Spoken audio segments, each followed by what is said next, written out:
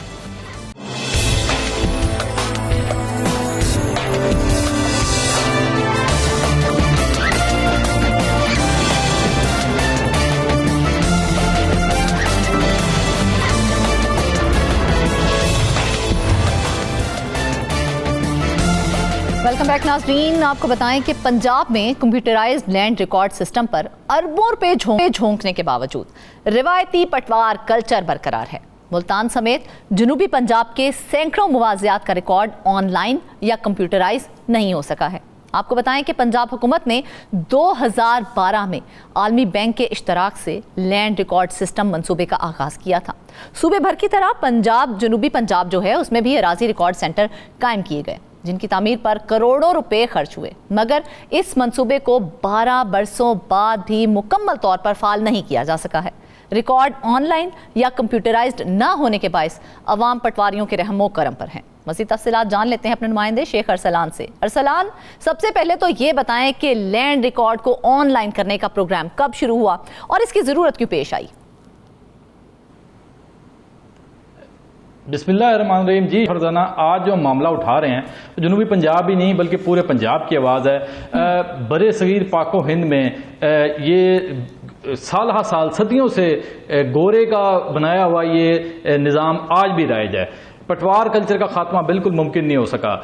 سال 2012 میں اس وقت کی حکومت نے جب یہ دیکھا کہ عوام میں پٹواریوں کے خلاف شدید نفرت ہے اور کرپشن کی تو بے انتہا سینکڑوں نہیں ہزاروں کیسز جو ہیں وہ سامنے آ رہے ہیں، تو انہوں نے عوامی نفرت کو مد نظر رکھتے ہوئے یہ فیصلہ کیا کہ کیوں نہ اس کو ریکارڈ آن لائن کیا جائے، ریکارڈ تمام مواضعات کا. اور اس طرح انہوں نے ورلڈ بینک کے اشتراک سے جو ہے یہ منصوبہ بنایا. اس میں جو بیوروکریسی تھی پنجاب کی وہ بھی متحرک ہوئی اور انہوں نے جو ہے ان کو بیوروکریسی کو بھی اس میں اس اقدام کے لیے کروڑوں روپے آنریری اعزازیہ بھی دیا گیا. کروڑوں لاکھوں کروڑوں نہیں بلکہ اربوں روپے اراضی ریکارڈ سینٹرز پہ لگے، ان کے قیام پر لگے، بھرتیاں ہوئیں. اس میں service centre officials, data entry operators اور اسسٹنٹ ڈائریکٹر لینڈ ریکارڈز جو ہیں وہ ان کو بھرتی کیا گیا. اور یہ ایک پورا پیراڈائم شفٹ کیا انہوں نے کہ ہم یہ نظام بالکل پٹوار کلچر کا خاتمہ کریں گے. اور یہ حکومت نے جو ہے یہ پلان تو بنا لیا لیکن اس پر عمل درآمد نہ ہو سکا. وہ اس لیے نہیں ہو سکا کیونکہ پٹواری جو ہے وہ اس وقت ہم کہہ سکتے ہیں کہ وہ اتنا بااثر ہے، اتنا مضبوط ہے کہ وہ بیوروکریسی کی بھی مجبوری ہے، وہ سیاستدانوں کی بھی مجبوری ہے. وہ یہ سسٹم کو مکمل طور پہ ختم کرنے کے لیے جو ہے وہ بیچ میں وہ اس کی جو ہے وہ آڑے آ جاتا ہے. وہ تو ہم اگر مزید بات کریں اس حوالے سے کہ حکومت کی جانب سے جو ہے وہ پٹوار کلچر کے خاتمے کے لیے اقدامات کیے تو گئے لیکن اس میں جو عملی اقدامات تھے وہ آج تک ہمیں نظر نہیں آئے. آج بھی تمام اضلاع کی تمام تحصیلوں کے تمام مواضعات آن لائن نہیں ہو سکے، ان کا ریکارڈ آن لائن نہیں ہو سکا. ہر جگہ ہر تحصیل میں درجنوں مواضعات ہلکا یا جس کو ہم موضع بھی کہتے ہیں، ایک موضع تو موضوعات جو ہیں وہ درجنوں موضوعات جو ہیں وہ اس وقت مینول ہیں اور وہ کمپیوٹرائز نہیں ہو سکے، اور وہ اس وقت پٹواریوں کے پاس ہیں، اور پٹواری ہی ان کی جو ہے وہ ریکارڈ رکھ کے بیٹھا ہوتا ہے، اور پٹواری کے پاس ہی عوام کو جانا پڑتا ہے۔ تو یہ جو ریکارڈ ہے ہونے کی کیا وجہ سامنے آئی؟ کیونکہ اربوں روپیہ لگا دیا گیا ہے، اس کے باوجود بھی پٹوار کلچر کو ختم نہیں کیا جا سکا۔ اکثر یہ دیکھا گیا ہے کہ کہا جاتا ہے کہ فنڈز کی کمی کی وجہ سے منصوبہ جو ہے وہ پایا تکمیل تک نہیں پہنچ سکا، فعال نہیں ہو سکا۔ یہاں پہ کیا رکاوٹ سامنے آ رہی ہے؟ نہیں، فنڈز کی کوئی کمی نہیں ہے، فنڈز کی کوئی کمی نہیں ہے۔ بیوروکریسی جو ہے ہماری جو ہے وہ بہت ہی ایک معصوم سا اور جو ہے نا انجان بن کے جواب دیتے ہیں بیوروکریسی ہماری، کہ چونکہ یہ پہلا فیز جو تھا وہ 2012 میں شروع کیا گیا، جس میں جو تمام اضلاع کے جو تحصیلوں کے چھوٹے موضوعات تھے، موضوعات تھے، ان کو ہم نے سوچا کہ ان کو جو ہے کمپیوٹرائز کیا جائے، تو وہ ہم نے کر بھی لیا۔ دوسرے فیز میں بڑے موضوعات کو جو ہے وہ آن لائن کرنا تھا، تاہم بڑے حلقے جو ہیں ان میں کئی مسائل ہیں، زائد انتقالات ہیں، عدالتی مسائل ہیں، شہریوں کے جو ان کی اراضی کا ریکارڈ ہے اس میں مسائل ہیں، اس وجہ سے ان کو آن لائن کرنا مشکل ہے، اس لیے وہ مینول ہی رہیں گے اور مینول پٹواری ہی سنبھالیں گے۔ تو یہ بیوروکریسی جو ہے اس میں آڑے آ رہی ہے، یہ حکومت، یہ تو ہم فیصلہ عوام پہ چھوڑتے ہیں۔ اچھا ارسلان، ہم اراضی ریکارڈ سینٹرز کی اگر بات کر لیں تو اس کی کیا صورتحال ہے؟ اس وقت جنوبی پنجاب کے کتنے اضلاع میں یہ سینٹرز قائم ہیں؟ ہاں جی بالکل، اراضی ریکارڈ سینٹرز جو ہیں وہ جنوبی پنجاب کے تمام اضلاع میں قائم ہیں۔ جنوبی پنجاب کے تمام اضلاع کی تمام تحصیلوں میں اس وقت اراضی ریکارڈ سینٹرز کام کر رہے ہیں۔ اگر کسی شخص نے کوئی فرد لینی ہوتی ہے، اب کوئی ای خدمت سینٹر بھی آ گئے ہیں، وہ تو آن لائن بھی کر سکتے ہیں، لیکن اگر فرد کا حصول جو ہے بیسیکلی وہ آسان ہوا ہے، اگر وہ اس کو فرد چاہیے تو وہ بڑی آرام سے فون پر بکنگ پہلے کراتا ہے، ہیلپ لائن ہے، اس کے بعد اپنے جو اس کو وقت دیا جاتا ہے اس وقت پر وہ اراضی ریکارڈ سینٹر پہنچتا ہے۔ پھر جو فیس ہوتی ہے وہ فیس اراضی ریکارڈ سینٹر کے اندر ہی بینک موجود ہوتا ہے، وہیں وہ فیس جمع کراتا ہے اور اس کو وہاں سے فرد مل جاتی ہے۔ سیم ان دا کیس اگر اس نے انتقال کروانا ہے تو انتقال کے لیے بھی ٹائم ملتا ہے، اور جو ADLRs ہوتے ہیں، اسسٹنٹ ڈائریکٹر لینڈ ریکارڈز، وہ جو ہیں وہ انتقال کی فیس جو کہ وہاں پہ کیونکہ کیمرے بھی لگے ہوئے ہیں آرام سے بینک میں جمع ہوتی ہے، بینک میں جمع ہونے کے بعد جو ہے وہ انتقال کا اندراج ہو جاتا ہے۔ لیکن اس کے باوجود ہم نے دیکھا ہے کہ اراضی ریکارڈ سینٹر میں کرپشن کے بے پناہ سکینڈلز بھی آئے ہیں، تو اس نظام پر اربوں روپے لگانے کا کیا فائدہ ہوا پھر؟ جی بالکل سامنے تو آئے ہیں، لیکن وہ اس مطلب کہ اس کی ریشو کم ہے۔ اب سرکاری افسران اور سرکاری ملازموں اور کرپشن کے نت نئے طریقے یعنی کہ اربوں پہ جھونکنے کے باوجود ہم یہ کہہ سکتے ہیں کہ ریشو میں کمی آئی ہے، ہم اس پہ مکمل طور پر قابو نہیں پا سکے ہیں۔ جی بالکل ایسی بات ہے، قابو نہیں پا سکے، کمی ضرور آئی ہے۔ سروس سینٹر آفیشلز ہو جائیں اور یہ جو ADLRs ہیں، اگر یہ انہوں نے کرپشن کی ہے تو اس طرح کی ہے کہ کسی شخص نے اپنا ناجائز کام اگر کروانا ہو تو وہ ان کو رشوت دیتا ہے آؤٹ آف آفس، وہاں پر ان کو رشوت آفر کر کے رشوت دے کر جی اپنا رشوت دے کے کام کرواتا ہے۔ آفس کے اندر کیونکہ کیمرے بھی لگے ہیں، سرویلنس ہے، مانیٹرنگ ہے، وہاں یہ کام نہیں ہوتا۔ اور یہ جو ہے کرپشن کے حوالے سے یہ گرفتار بھی ہوئے ہیں، ADLRs بھی، سروس سینٹر آفیشلز بھی، یہ بھی ہم نے دیکھنے میں آیا ہے۔ لیکن یہ وہی بات ہے کہ یہ ریشو کم ہے۔ جو پٹواریوں نے اس وقت تباہی مچائی ہے وہ تو اس کی تو ان گنت کہانیاں اس کی، کہ وہ الاٹمنٹ، زمین کی الاٹمنٹ ہو تو اس میں وہ کروڑوں روپے لیتے ہیں، کروڑوں روپے افسران کے نام پر، اور کیونکہ اراضی کی جو الاٹمنٹ ہوتی ہے وہ بھی کروڑوں اور اربوں میں ہوتی ہے۔ تو اسی طرح دیگر کام، اگر پٹواری کے پاس کوئی بندہ چلا جائے تو پہلے تو وہ اپنے آفس میں ملے گا نہیں، منشی، اس کا منشیوں کی پوری فوج ہوتی ہے، وہ منشی جو ہے وہ پہلے اراضی کی جو شخص آتا ہے فرد لینے، اس کو پہلے دیکھتا ہے کہ یہ کتنی مالیت کی اراضی ہے، اس حساب سے وہ فرد رشوت لے کے فرد وصول کرتا ہے 25-30 ہزار روپیہ 50 ہزار روپیہ 1 لاکھ روپیہ جو ہے وہ اپنے جزے اور اپنے حصے کے مطابق جو ہے وہ یہ رشوت لیتا ہے، جبکہ یہ اگر اراضی ریکارڈ سینٹر میں فرد لینی ہو تو صرف 500 یا 600 روپیہ فیس ہے اس کی سرکاری جو وہ ادا کرتا ہے بینک میں، اور وہاں سے یہ فرد مل جاتی ہے. یعنی کہ ارسلان ہم یہ کہہ سکتے ہیں کہ جس طرح سے آپ نے کہا کہ ریشو میں بھی کمی آئی ہے، تو کیا شہری کمپیوٹرائزڈ لینڈ ریکارڈ مینجمنٹ سے مطمئن ہے؟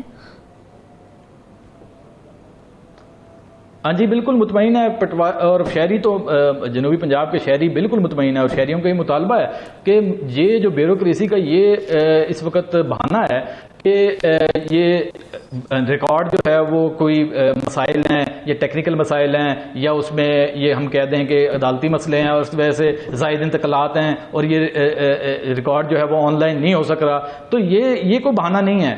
یہ معاملہ بھی حل طلب ہے، حل ہو سکتا ہے. اور کیونکہ جو چھوٹے حلقے تھے اس میں بھی یہ معاملات تھے، لیکن ان کو حل کیا نا انہوں نے، کمپیوٹرائز کیا. کمپیوٹرائز میں فرد میں جب فرد نکالی جاتی ہے تو پوری کھیوٹ اور پورے کھیوٹ کی فرد کھیوٹ کا ذکر ہوتا ہے اس میں، اور اس میں ایک خانہ بنا ہوا ہے جہاں پہ لکھا بھی ہوتا ہے کہ فلاں جگہ پر فلاں خسرے پر فلاں پلاٹ پر اسٹے ہے یا فلاں مسئلہ ہے. وہ فرد جو ہمیں کمپیوٹرائز ملتی ہے اس میں بھی مکمل معلومات ہوتی ہیں. تو یہ کوئی بہانہ نہیں ہے. جنوبی پنجاب کی عوام کا یہی کہنا ہے کہ یہ بیوروکریسی کا یہ جو ہے بہانہ یہ ٹھیک نہیں ہے، اور حکومت کو چاہیے کہ وہ موجودہ حکومت کو چاہیے کہ وہ عملی اقدامات کریں اور یہ پٹوار کلچر کا خاتمہ مکمل کریں، اور جو لینڈ ریکارڈ جو اراضی ریکارڈ ہے اس کو مکمل طور پہ کمپیوٹرائز کریں. چلیے ارسلان، عوام کی بات تو ہم نے کر لی ہے، حکومت کا بھی موقف جان لیتے ہیں. جنوبی پنجاب میں اراضی ریکارڈ کمپیوٹرائز کرنے کے حوالے سے حکومت کیا موقف دیتی ہے؟ جی حکومتی موقف، اب میں ضلعی انتظامیہ کے ایک افسر سے بات کر رہا تھا ابھی، تو ان کا یہی کہنا تھا کہ جیسے کہ سال 2012 میں یہ شروع ہوا تھا سسٹم، تو ہم نے یہ حکومت کی جانب سے پہلا فیز میں چھوٹے مواضعات جو تھے ان کو آن لائن کرنا تھا. اس کے بعد ہم نے پھر دوسرے، یہ نہیں کہ ہم نے چھوٹے، ہم نے بڑے مواضعات جو ہیں ان کو بھی آن لائن کیا ہے. لیکن ہر تحصیل، ہر ضلع میں، ہر ضلع اور ہر تحصیل میں چند موضع ایسے ہیں جہاں پر مسائل ہیں، جہاں پر مشکلات ہیں، اس وجہ سے وہ آن لائن نہیں ہو سکے. تو وہ آن لائن ہوں گے بھی نہیں. یہ صرف اور صرف دعوے ہیں کہ ہم کر لیں گے، وہ ہوں گے بھی نہیں، کیونکہ پٹواری جو ہے وہ اتنا بااثر ہے، اس کا ذمہ دار، اس کا جاگیردار، اس کا جو ہے صنعت کار، ہر کسی سے تعلق ہے، وہ اسی علاقے میں رہتا ہے، اور اتنا بااثر پٹواری ہوتا ہے کہ اگر اس کو کچھ کہا جائے تو ہم نے تو یہ بھی دیکھا ہے کہ بڑے بڑے افسران، ڈپٹی کمشنرز کے ایون تبادلے ہو جاتے ہیں. اور یہ جو پٹواری کی طرف سے نظرانے جاتے ہیں یہ صرف اسسٹنٹ کمشنرز اور ڈی سیز تک محدود نہیں ہوتے، یہ بڑے یہ مطلب اونچے لیول تک جاتے ہیں. یہی وجہ ہے کہ اس سسٹم کو جو ہے وہ ناکام کیا جا رہا ہے، اور پٹواری کا جو کردار ہے وہ بالکل ختم نہیں کیا جا رہا، اور پٹواری جو ہیں وہ ابھی بھی یہاں پہ براجمان ہے. ابھی بزدار دور میں تو یہ پٹواری کا جو عہدہ ہے اس کو تبدیل کر کے ولیج آفیسر اس کا نام رکھ دیا گیا. یہ بھی ایک بڑی مضحکہ خیز بات ہے کہ ولیج آفیسر اگر اس کو کہا جاتا ہے، اس کا گریڈ 7 تھا، انہوں نے کہا جی ہمارا گریڈ بڑھایا جائے پٹواریوں نے، تو انہوں نے اس کو ولیج آفیسر کا نام دے دیا. اور ولیج آفیسر کے نام تبدیل ہونے سے، جیسے پنجاب پولیس کی وردی جو ہے وہ کالی تھی اور وہ تبدیل ہوگی تو اس سے بھی کوئی فرق نہیں پڑا. اور اس طرح پٹواری کا جو نام تبدیل کر کے ولیج آفیسر کر دیا تو کوئی فرق نہیں پڑا. تو فرق تو کوئی نہیں پڑتا. نام تبدیل کرنے سے کردار تو نہیں بدل جائے گا نا ارسلان؟ جی کردار نہیں بدلتے. جی بالکل ایسے ہی ہے، بالکل ایسے ہی ہے. تو یہ جو پٹوار کلچر ہے اس کو ہم تو ختم کرنے میں بالکل ناکام دکھائی دے رہے ہیں. کسی اعلیٰ عہدیدار سے اس حوالے سے آپ نے بات کی کہ ہم پٹوار کلچر کو کس طرح سے ختم کریں؟ جی ایک اعلیٰ عہدیدار سے میری بات ہوئی ہے، لیکن انہوں نے ازراہ تفنن مجھ سے یہ بات کرتے ہوئے کہا، میں نے ان سے پوچھا کہ پٹوار کلچر ختم کریں اور آن لائن ریکارڈ کریں. شہری جو ہیں وہ انتہائی مشکلات کا شکار ہیں، اور ان کی درخواستیں ہیں، ان کی آہیں ہیں، ان کی ہر جگہ درخواستیں ہیں، ہر فورم پہ درخواستیں ہیں گئی ہوئی ہیں کہ یہ پٹوار کلچر ختم کیا جائے اور آن لائن ریکارڈ کیا جائے. تو انہوں نے ازراہ تفنن مجھے کہا کہ کیوں آپ ہمارے پیٹ پہ لات مارنے پر تلے ہوئے ہیں. تو ان کا مطلب انہوں نے بھی طنزیہ یہ کہا کہ کیونکہ پٹواری ہی ہے جو ضلع انتظامیہ کو فیڈ کرتا ہے. پٹواری تو پیادہ ہے ضلع انتظامیہ کا اور وہی فیڈ کرتا ہے کوئی مسئلہ ہو, فلڈ ہو, سیلاب کی صورتحال ہو یا امدادی کام کرنے ہوں تو پٹواریوں کے ہی ذمہ لگایا جاتا ہے کہ آپ جائیں حکومت کی جانب سے, ضلع انتظامیہ کے افسران کی جانب سے, کہ آپ جا کے ریلیف کیمپ قائم کریں, اس میں دیگیں پکوائیں, ان کو کھانا کھلائیں. وہ سرکاری خزانے سے کوئی پیسہ نہیں دیا جاتا. یہی وجہ ہے کہ پٹواری جو ہیں وہ عوام کو لوٹتے ہیں اور پھر عوام کو لوٹنے کے بعد جو ہے افسران کو خوش کرتے ہیں اور اپنی جیب بھی گرم کرتے ہیں.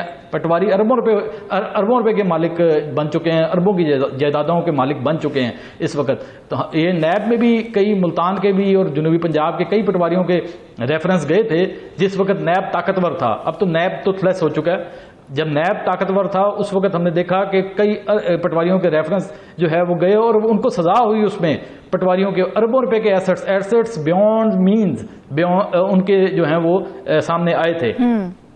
اچھا ارسلان, کیا وجہ ہے, کمزوری کہاں پر دکھائی دیتی ہے کہ اربوں روپے لگا دیے گئے پنجاب میں کمپیوٹرائز لینڈ ریکارڈ سسٹم پر, اس کے باوجود مکمل فعال نہیں ہو سکا؟ کمزوری کہاں پر ہے, کس کو دور کیا جائے تاکہ پٹوار سسٹم کو ہم ختم کر سکیں؟ یہ تو فرزانہ یہی بات ہے کہ یہ ہائیبرڈ نظام چل رہا ہے, مینول سسٹم بھی چل رہا ہے, ساتھ آن لائن سسٹم بھی چل رہا ہے. یہ ہائیبرڈ سسٹم چل رہا ہے. تو ہم ایک سسٹم کیوں نہیں کر پا رہے ہیں؟ مینول اور ہائیبرڈ سسٹم کیوں ہم دو سسٹمز میں ہم پھنسے ہوئے ہیں؟ ہاں جی, وہ اس کی یہی وجہ ہے کہ اگر یہ تمام سسٹم جو ہے وہ کمپیوٹرائز کر دیا جائے تو ہمارے افسران, ہمارے حکومتی عہدیداران اور ہمارے جو اس وقت ہم پہ ہمارے جو بڑے افسران ہیں ان کے عللے تللے کون پورے کرے گا؟ یہی وجہ ہے. بیوروکریسی جو ہے وہ نہیں چاہتی کہ پٹوار کلچر مکمل خاتمہ ہو.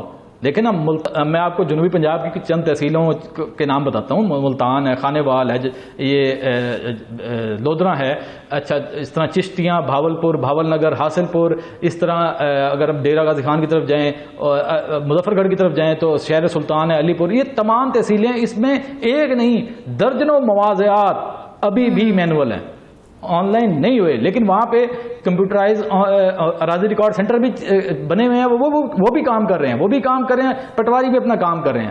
اور یہ جو مینول سسٹم ہے اس میں جو ہے وہ زیادہ نقصان ہے شہریوں کو. ارسلان, شہری کنفیوز نہیں ہو جاتے کہ آخر ہم کس سسٹم کے تحت چلیں تاکہ ہمارا کام پراپر طریقے سے ہو جائے؟ ہاں جی, بالکل اس طرح ہی ہے. شہری بالکل کنفیوز ہوتے ہیں. اور اگر بدقسمتی سے اگر کسی شہری نے فرد لینی ہو اور اس کو یہ پتہ چل جائے کہ اس کو فرد جو ہے وہ پٹواری سے ملے گی, اس کا جو موضع ہے وہ آن لائن نہیں ہوا, تو وہ سر پکڑ کے بیٹھ جاتا ہے اور پٹواری کی سفارش کے لیے جو ہے وہ ہاتھ پاؤں مارتا ہے. پھر سفارش نہ ہو تو وہ جو ہے وہ رشوت دیتا ہے, رشوت دے کر کام چلاتا ہے. سفارش بھی کام نہیں کرتی. سفارش اس حد تک ہوتی ہے کہ اگر آپ نے ₹1,00,000 رشوت لینی ہے تو چلو 50,000 لے لو, اس کو فرد دے دو. انتقال کرنا ہے, اگر آپ نے 5 لاکھ لینے ہیں تو 1 لاکھ میں اس کا انتقال کر دو. سفارش بھی اس حد تک ہوتی ہے. تو یہ یہاں پہ شہری جو ہے وہ انتہائی پریشان ہے جنوبی پنجاب کے, اور حکومت سے یہ مطالبہ انہوں نے کئی فورمز پہ کیا ہے. اور ہماری یہ پنجاب حکومت جو ہے وہ ماشاءاللہ دیکھا جائے تو انتہائی افسوس کی بات ہے, حکومت کی جانب سے اربوں روپے لگائے جاتے ہیں, منصوبے شروع کیے جاتے ہیں, لیکن انہی منصوبوں کے اوپر جو افسران براجمان ہوتے ہیں اپنی کرسیوں کے اوپر, وہ اپنی کرسی چھوڑنے کو تیار نہیں ہوتے تاکہ کرپشن کا ایک جو بازار ہے وہ اسی طرح سے گرم رہے اور وہ اس سے مستفید ہوتے رہیں, اور ایک جو سسٹم جس سے عوام کو سہولت ملنی ہے یا فائدہ پہنچنا ہے وہ فائدہ نہ پہنچے, صرف وہ فائدہ ان کی جیبوں میں جائے. ناظرین, آج کے پروگرام سے اتنا ہی. سب مہمانوں کا شکریہ, اپنی دعاؤں میں یاد رکھیے گا. اجازت دیجیے, اللہ حافظ.